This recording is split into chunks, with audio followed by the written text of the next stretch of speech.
Saviez-vous que le Canada abrite certaines des découvertes les plus étranges du monde? D'un esturgeon sans mer à une dent de requin préhistorique, attachez votre ceinture et préparez-vous pour un voyage sauvage à travers les 15 choses les plus étranges découvertes récemment au Canada. Numéro 15. Esturgeon de 100 ans. Notre liste commence par une grande prise.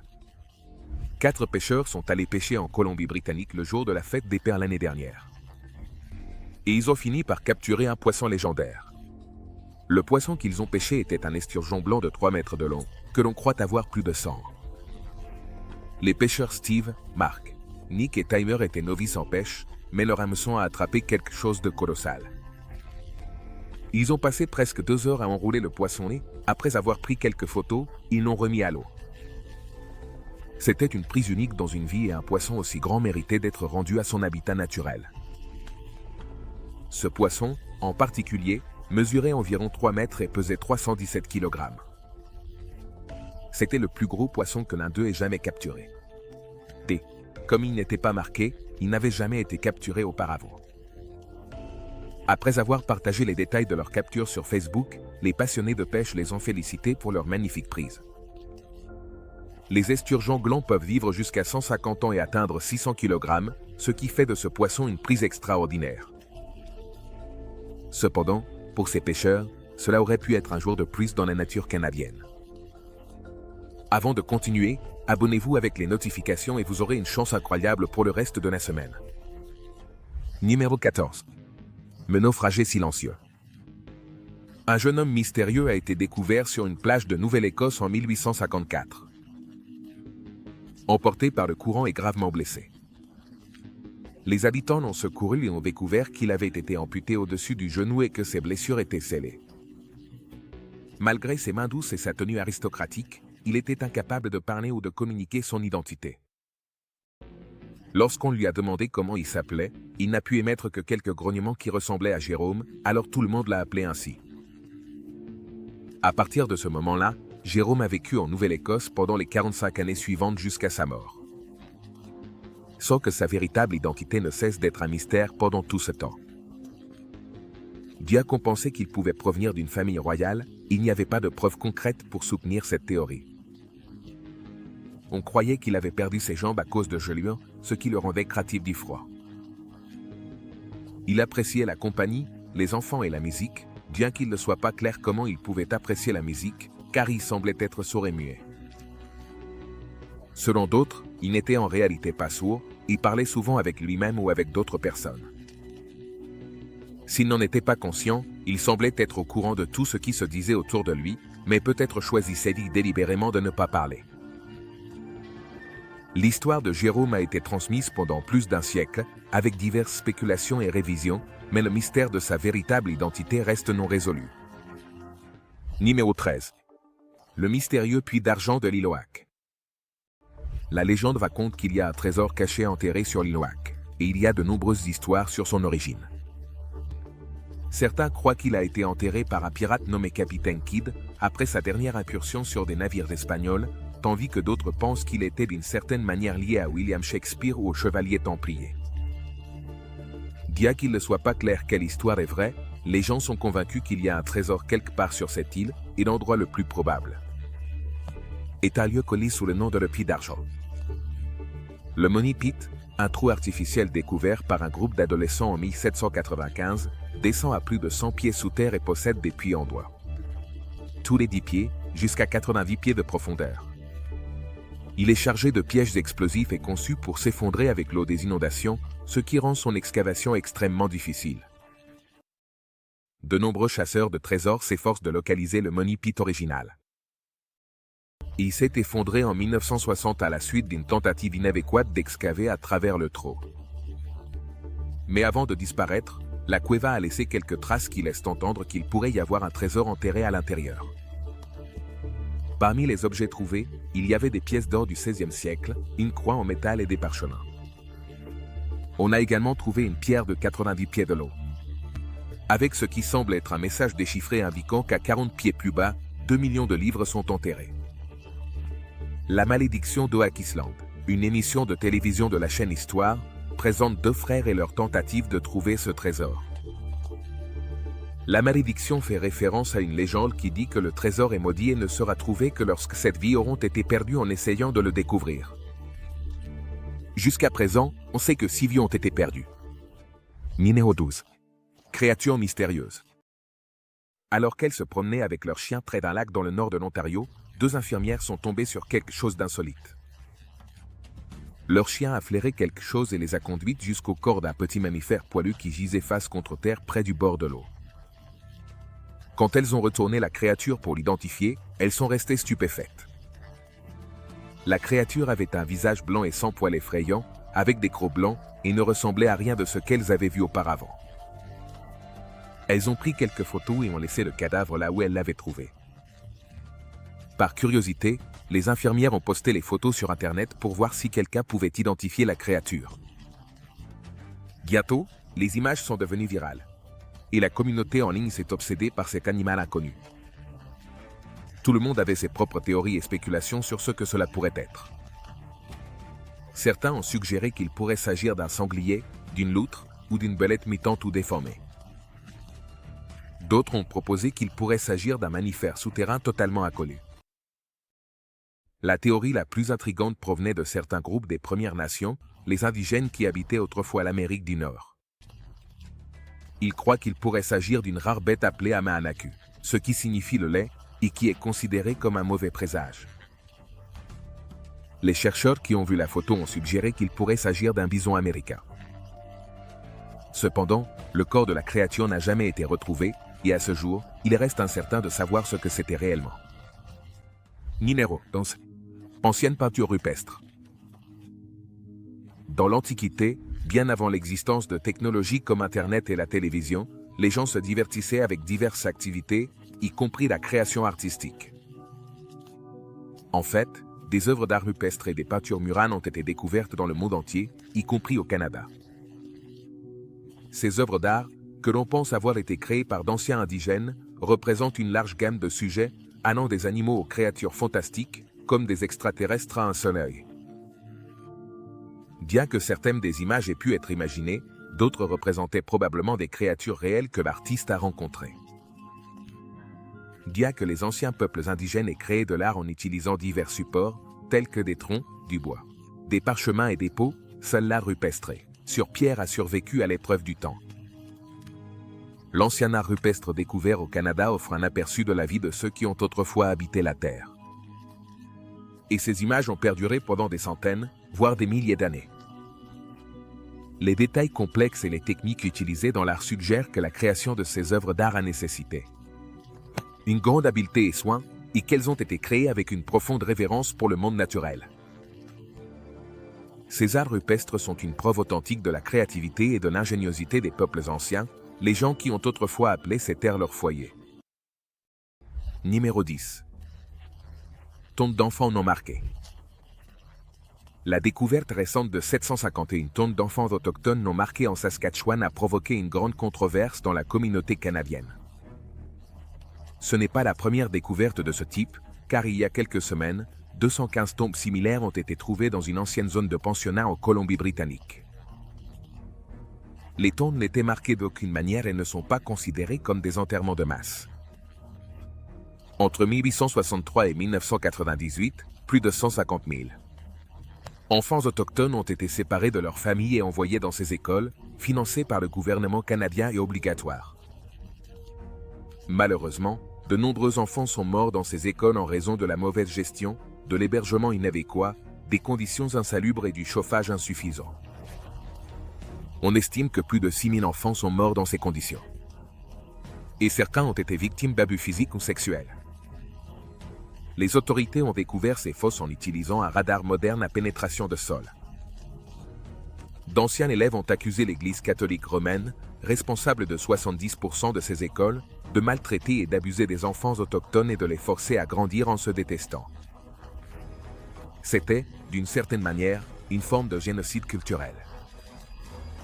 Le gouvernement canadien s'est excusé en 2008 pour avoir appliqué ce système dans le passé et espère trouver tous ses degrés pour leur accorder la qualification et le respect qui leur sont dus. L'Église catholique romaine ne s'est pas encore prononcée à ce sujet. Numéro 9. Ancienne culture inuite. Les Inuits, un peuple autochtone de l'Arctique, vivaient dans les régions glaciales du nord de l'île. À Izmir, au Nunavut, il y a environ 4000 ans. Ils étaient des chasseurs habiles et chassaient des créatures de l'Arctique pour survivre. C'étaient des tribus de chasseurs originaires de l'Alaska et du nord-est de l'Asie qui se sont installés dans cette région. Les archéologues ont trouvé des preuves de leurs établissements datant d'il y a 4200 ans, y compris des vestiges de camps de chasse et d'anciens artefacts. Ces artefacts, comme des outils en pierre finement travaillés, révèlent les touches artistiques des peuples arctiques. On pense que les Inuits ont été l'un des premiers habitants de la région de l'Amérique du Nord et pourraient avoir créé la structure la plus ancienne du Canada. Faite par l'homme, datant d'il y a 5000 ans. Bien que l'on sache peu de choses sur la vie des Inuits, on pense qu'ils faisaient face à des conditions difficiles similaires à celles des Esquimaux. Ils chassaient des animaux marins et des créatures comme les baleines, et vivaient dans des conditions de froid extrême. Encore aujourd'hui, les descendants des Inuits vivent au Canada et continuent de suivre le mode de vie de chasseurs de leurs ancêtres. Les établissements et artefacts des Inuits fournissent des connaissances précieuses sur leur vie et leur culture, et mettent en lumière leur remarquable capacité d'adaptation et à survivre dans l'un des environnements les plus hostiles de la planète. Numéro 8. Découverte accidentelle d'un dinosaure. En 2011, une équipe de mineurs en Alberta, au Canada, a découvert un cadavre de dinosaure dans des conditions étonnamment bonnes. En creusant avec leur excavatrice, ils ont heurté quelque chose de solide et ont soigneusement creusé pour trouver les restes d'un Otosauru, une espèce de dinosaure avec une carapace semblable à celle d'une tortue qui couvrait tout son corps.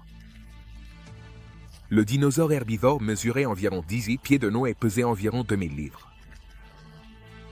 Cette découverte importante est le seul fossile qui a été trouvé dans un état aussi beau. Bien qu'ayant 110 millions d'années, on pense que l'espèce de Notosaurus est éteinte parce qu'elle a été emportée par les eaux et s'est noyée dans les courants océaniques. La carapace extérieure du dinosaure protégeait ses parties internes et, au lieu de se décomposer, le cadavre s'est fossilisé. Cette découverte rare est significative pour la communauté scientifique, car elle fournit un excellent spécimen pour la recherche et améliore notre compréhension des créatures préhistoriques. Le processus d'excavation a été tout un défi, car les mineurs manquaient des connaissances nécessaires pour le manipuler correctement. Et ils ont accidentellement endommagé certaines parties du corps. Des spécialistes ont été appelés pour prendre en charge le processus et pour le déterrer sans causer plus de dommages. Aujourd'hui, le fossile est exposé dans un musée et est considéré comme le fossile de dinosaure le mieux conservé jamais découvert. Numéro 7. Unique réserve mondiale de sirop d'érable. Le délicieux nectar de la nature, connu sous le nom de sirop d'érable, est une saveur familière pour de nombreux amateurs de cuisine. Sa production dépend des conditions naturelles et environnementales qui peuvent entraîner un excédent ou une pénurie de production de sirop d'érable. Cependant, la demande de sirop d'érable est toujours présente. Et le Canada, en tant que plus grand producteur mondial de sirop d'érable, a construit des installations de réserve pour garantir un approvisionnement adéquat. La seule réserve de sirop d'érable au monde a été créée en 2000 et est située au Québec. Avec une taille impressionnante de 257 000 pieds carrés, elle peut abriter jusqu'à 55 millions de livres de sirop d'érable. Ce mouvement stratégique a porté ses fruits pendant la pandémie de Covid-19. Lorsqu'il y a eu une énorme demande de sirop d'érable tant au niveau national qu'international. Étant donné que de plus en plus de gens restaient chez eux et préféraient la cuisine maison, les producteurs de sirop d'érable du Québec se sont assurés d'avoir suffisamment de réserves de sirop d'érable pour répondre à la demande. L'érable est le symbole national du Canada et il est même représenté sur son drapeau national. Il n'est pas surprenant qu'ils soient les plus grands producteurs de sirop d'érable au monde et qu'ils soient prêts à tout faire pour stocker leur bien national pour un jour de pluie. Numéro 6. Premier établissement viking. À la pointe de la grande péninsule septentrionale de Terre-Neuve, se trouve l'Anse aux Meadows, le site de l'établissement viking le plus ancien connu en Amérique du Nord. L'excavation du site, qui date du XIe siècle, a révélé 8 structures d'habitation à ossature de bois identiques à celles trouvées au Groenland et en Islande, nordique durant la même période. L'établissement se composait de 3 maisons d'habitation, d'une forge et de 4 ateliers, où les colons vikings travaillaient le bois et le fer, principalement pour réparer des bateaux. Comme le prouvent les preuves, les habitants de l'établissement ont fini par s'enfoncer dans les terres, ce qui concorde avec les récits de la saga de Vinland. Les prairies de Lens sont un site archéologique important qui témoigne d'une étape unique dans la migration et la découverte humaine. Car il s'agit du premier et unique établissement viking connu en Amérique du Nord. La disposition des pièces, les cheminées et le style architectural confirment qu'il s'agissait bien de Vikings, qui ont vécu là. Sur le site, plus de 800 artefacts en bois, métal, pierre, bronze et os ont été découverts, tous d'origine nordique. Si nous prenons un moment pour apprécier le courage de ces anciens Vikings, nous ne pourrons pas nous empêcher d'être émerveillés. Au XIe siècle, sans bateau ni technologie moderne, ces gens ont traversé tout un océan pour l'excitation de l'aventure et la recherche de nouvelles terres, sans savoir s'ils les trouveraient un jour ou s'ils se perdraient en mer pour toujours. Cela nous offre une vision du passé et confirme les histoires des explorateurs vikings racontées dans les sagas de Vinland. Numéro 5. Invasion annuelle de serpents. Chaque année, le Manitoba, une province du Canada, reste ignorée et déserte, jusqu'à ce que le printemps arrive et la réveille. Contrairement au Japon, avec ses cerisiers en fleurs, ou aux régions septentrionales avec les aurores, cette petite province a quelque chose d'unique à offrir au monde. Une invasion annuelle de dizaines de milliers de serpents qui attire des milliers de touristes du monde entier.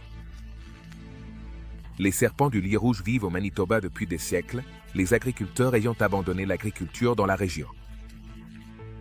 Le sol, à la surface, a une fine couche de calcaire qui permet à l'eau de s'infiltrer dans le sous-sol, créant un vaste réseau de tunnels, de grottes et de dolines où les serpents se cachent pendant l'hiver. Cependant, au printemps, environ 70 000. Les serpents sortent pour s'accoupler, créant un spectacle extraordinaire de champs et de fosses remplis d'innombrables serpents. Tous glissant et se déplaçant ensemble. Les spectateurs disent que cela crée un son unique lorsque tant de serpents glissent les uns contre les autres, semblable au bruissement des feuilles, mais plus fort. Bien que l'espèce de serpent soit inoffensive et non venimeuse, elle peut rester une vision inquiétante pour ceux qui ont peur des serpents. Néanmoins, ce rassemblement de serpents est unique au Manitoba et ne se trouve nulle part ailleurs dans le monde. C'est l'une de ces choses étranges et fascinantes qui font que le Canada se distingue. Numéro 4. Le Canada délivre un passeport au Père Noël. En 2013, le gouvernement canadien a imaginé une astuce de Noël amusante en délivrant des passeports au Père Noël et à la Mère Noël, leur accordant la citoyenneté canadienne. Bien qu'on pense que le Père Noël réside au pôle Nord, qui n'est revendiqué par aucun continent en particulier, le gouvernement canadien a affirmé que l'atelier du Père Noël et ses lutins se trouve dans la région arctique, qui est adjacente au plateau continental canadien. La délivrance des passeports était essentiellement un coup de marketing pour montrer la sécurité et la sophistication de la dernière technologie en matière de passeports, démontrant que même le Père Noël peut l'utiliser pour ses voyages à travers le monde. L'événement a été commémoré par un défilé de Noël où l'on a pu voir le Père Noël agiter son passeport. Il n'est pas encore clair s'il s'agissait simplement d'un geste décontracté ou d'un mouvement stratégique pour revendiquer un territoire dans les fonds marins. Cependant, des pays comme la Russie et la Norvège cherchent également à revendiquer tout ce qu'ils peuvent du fond marin, étant donné que la région arctique abrite une part importante des ressources naturelles du monde. Quelle que soit la motivation sous-jacente, une chose est certaine. Ils sont maintenant officiellement citoyens canadiens. Numéro 3. Generis, Iroquois. Une excavation a été réalisée à Tabor Hill, à Scarborough, qui a révélé un immense site funéraire indigène datant du XIIIe siècle. Les restes de 472 individus qui seraient des membres de la communauté iroquoise, suivant un rituel unique connu sous le nom de la fête des morts. Cela impliquait d'attendre de 10 à 12 ans pour enterrer leurs membres décédés dans une sépulture massive. Cependant, l'excavation du site et la perturbation des morts ont causé une grande controverse parmi les communautés indigènes locales. Car cela allait à l'encontre de leurs croyances traditionnelles. En réponse, 6 tribus indigènes ont organisé un rituel de réinhumation en 1961, au cours duquel la fête des morts a été célébrée à nouveau pour réenterrer les corps qui avaient été exhumés pour la recherche. Aujourd'hui, le lieu de sépulture, autrefois négligé, a été transformé en un parc de 3 acres en l'honneur des défunts. Les cultures et traditions indigènes sont souvent suivies strictement en mettant l'accent sur la spiritualité. Bien qu'elle ne soit pas entièrement comprise, la raison du rituel d'inhumation massive de la communauté iroquoise est encore respectée aujourd'hui. La cérémonie de réinhumation est devenue un phénomène national et international, avec des représentants indigènes du monde entier qui se sont joints à la fête officielle des morts pour présenter leur respect. Numéro 2. Les castors géants. Les castors géants sont une partie fascinante de l'histoire que beaucoup de gens ignorent. Ces anciens rongeurs étaient autrefois aussi grands et lourds que les ours noirs actuels. Mesurant jusqu'à 2 mètres de long et 1,20 m de haut, ils erraient sur le continent nord-américain pendant la dernière grande période glaciaire, faisant ainsi partie de la mégafaune qui vivait à cette époque. Leurs fossiles ont été découverts dans plusieurs parties de l'Amérique du Nord, le Canada étant une zone particulièrement riche en ces découvertes. Les castors géants existent depuis des millions d'années, et les fossiles les plus anciens datent de 3 millions d'années.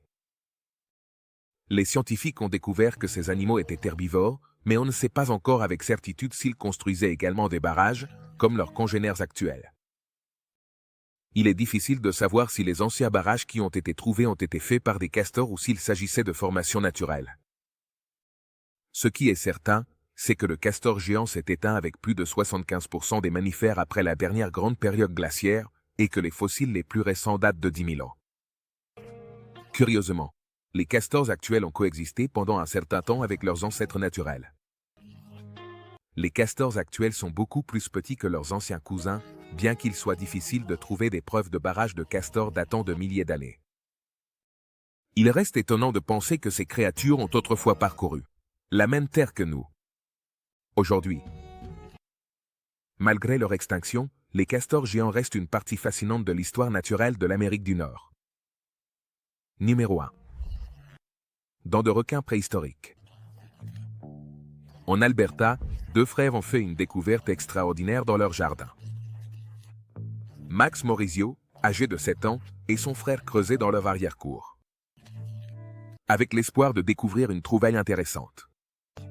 Et ils l'ont fait. Ils ont trouvé un objet qu'ils ont d'abord pensé être une griffe d'un animal de la région.